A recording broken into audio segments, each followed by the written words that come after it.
Now, this is day 2 of 10.6, okay? And the reason why this is a day 2, day 1 would have been packed, and I want to go through a bunch of stuff from 10.5.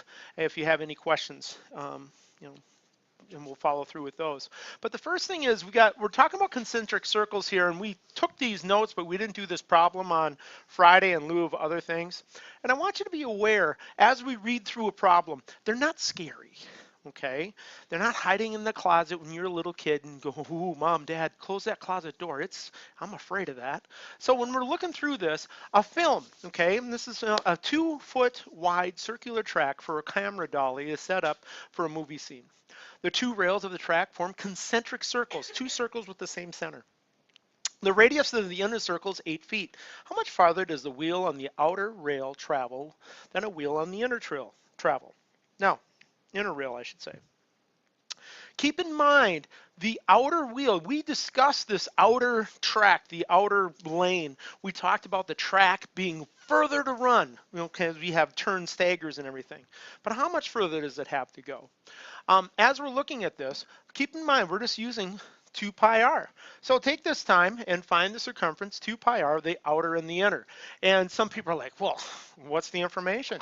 The inner has an 8-foot radius. The outer has a 10-foot radius because 8 plus 2. So find the outer circumference, find the inner circumference. So the radius is equal to 10 up here. The radius is equal to 8 down there. So let's get them done.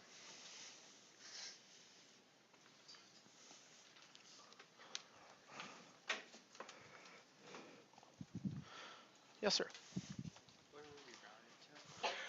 Yeah, round it to the penny. Or you can just leave it as an exact answer because some of our figures will be helpful if you leave it as exact. Okay? It'll actually go faster.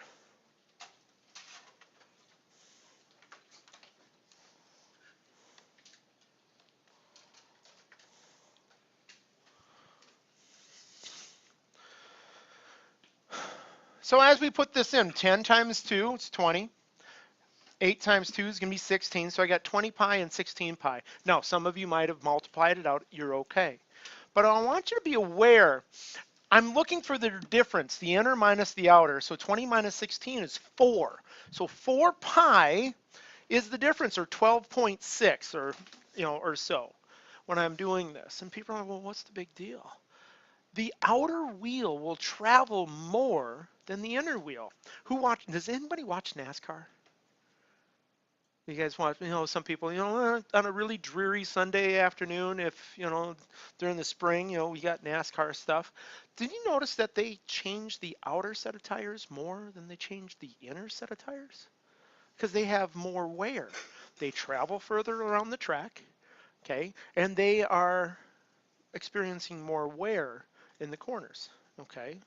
So that's why when they change, sometimes they just change one set, and it's always that right passenger side, the passenger side, front and back, because of the outer wear on the tire, okay? So keep that in mind. It's just as they wear down. And this is because they'll travel further too. And for our curve here, we're traveling 12.6 feet further, okay?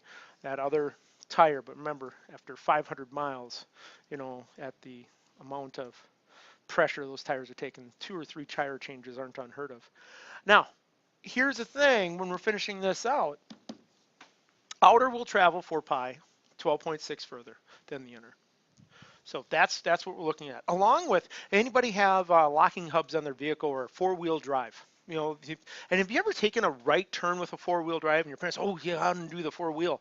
It's because the wheels don't free travel out independent of each other.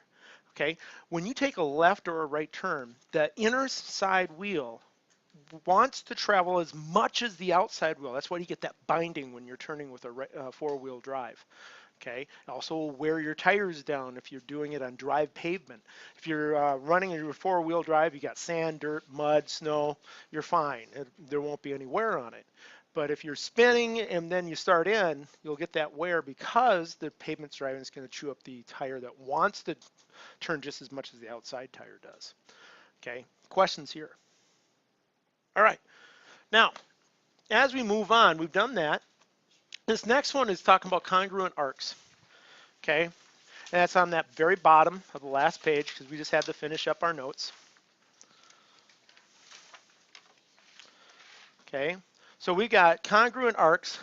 Are arcs that have the same measure and are the same circle or congruent circles. Now, keep in mind when we're doing this,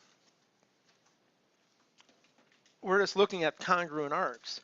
But this next set of problems isn't about congruent arcs per se. What we're looking at here is you're setting up an algebraic relationship to solve for the central angles. Okay, total degree measure all the way around. If I was really learning how to snowboard for the first time and I was going to be on the half pipe, I don't know why my body would be on that because it just hurts mine more than hurts yours. Okay, but if I decided to, for the first time to do a spin all the way around, how many degrees do I go?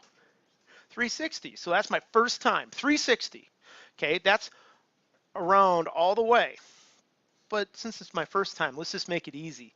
Let's just go halfway. What's half of a full circle? 180. So in this first one here, I'm just looking at me taking a half. Okay, I'm going from one direction to the other. So I set it up. I got 2a plus 24 plus a. And it's half. How do I know it's half?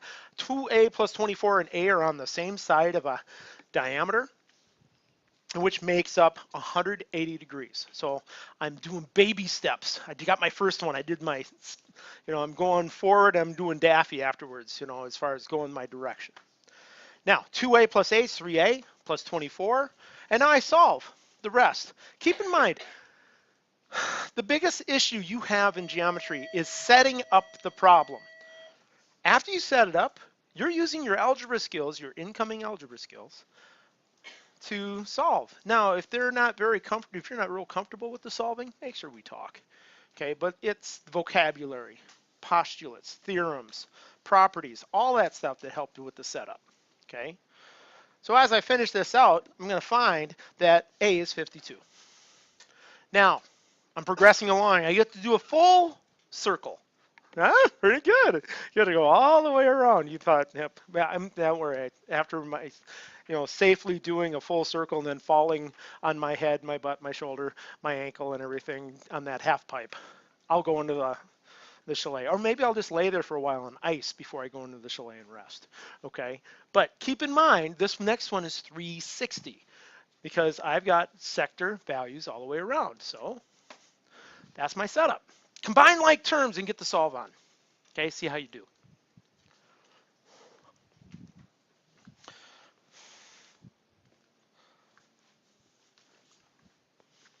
After you do number 2, or I should say 7b, go ahead and get after 7c. Get her done. Okay, and just like any good restaurant trivia game, I'll start showing the answers in about 30 seconds.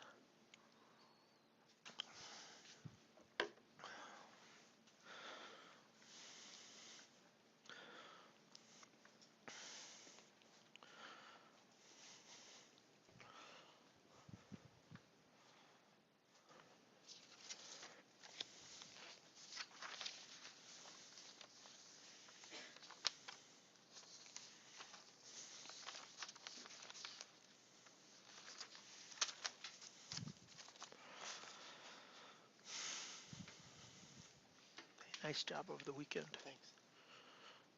Not that I hear stories. Okay, so here's the deal. A is 12. Are we feeling okay on that? Is it making sense?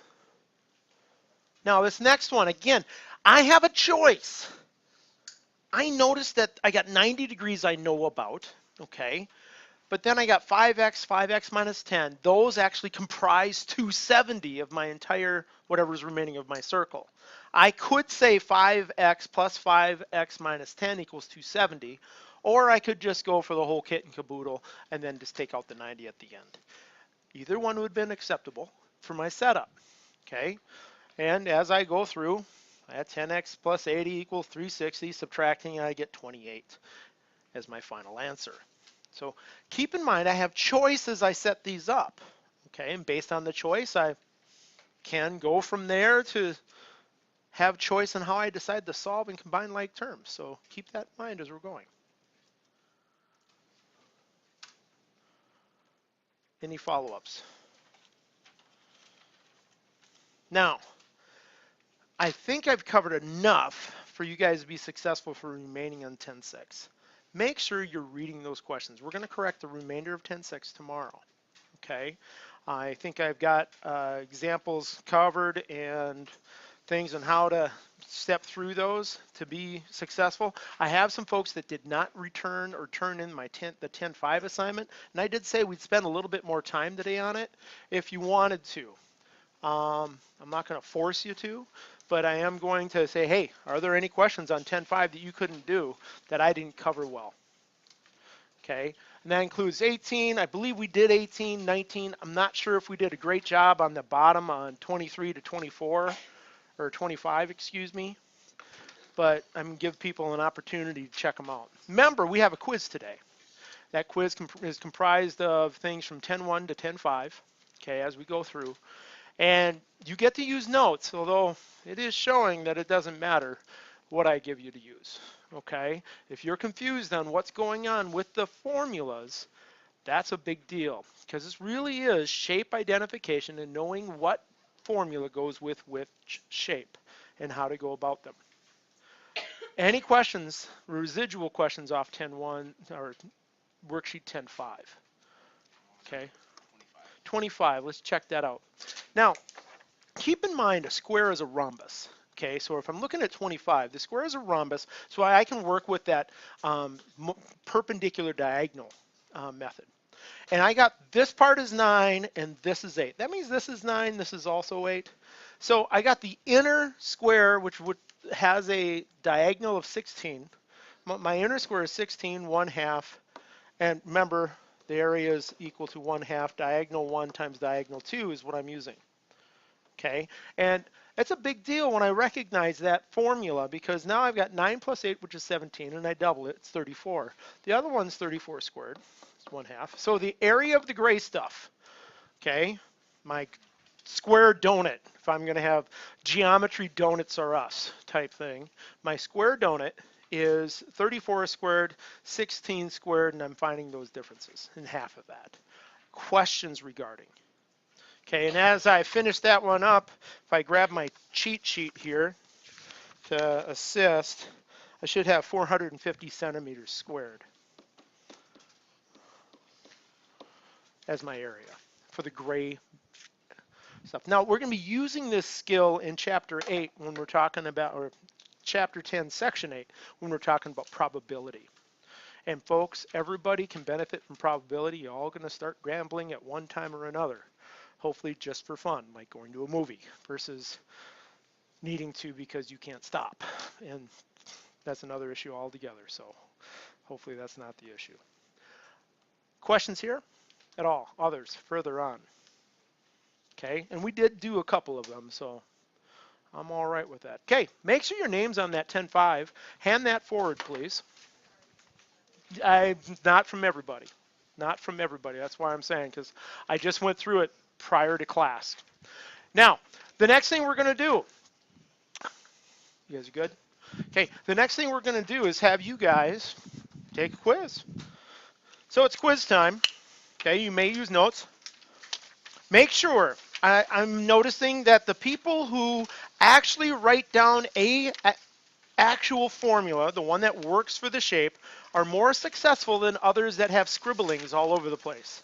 Make sure you have the formula, and that's for two reasons. One, so when you go through it, you can go, oh, that's what I should do different, as opposed to, oh yeah, I'm always right. So make sure you check that out and see what's going on with it. The next thing after that is today's assignment. Today's assignment is completing the vocabulary. It's on, if you go 8 pages in from the end of your notes, you've got vocabulary pages. There's about 2 pages worth of vocabulary for this chapter. And what I want you to do is realize you're going to do the vocabulary. And also, there are 4 practice quizzes that I want you to start. Those quizzes are due by Thursday, okay, because you have another quiz on Friday.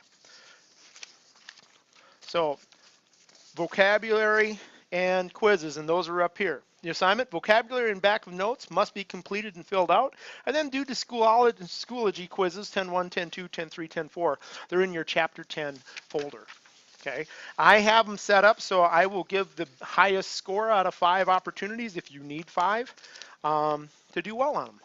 Okay, so if you don't do well the first time, I'll even answer questions if you need to, and then you can redo that quiz to improve your grade on them. And yes, they will be put into your grade for the assignments. So work really diligently on them. When you decide not to do them and you take a 0, that'll be a score I will enter as well. So make sure you're getting them done. When you're done with this quiz, please put it in the back box, make sure your name's on it, and continue with today's assignment.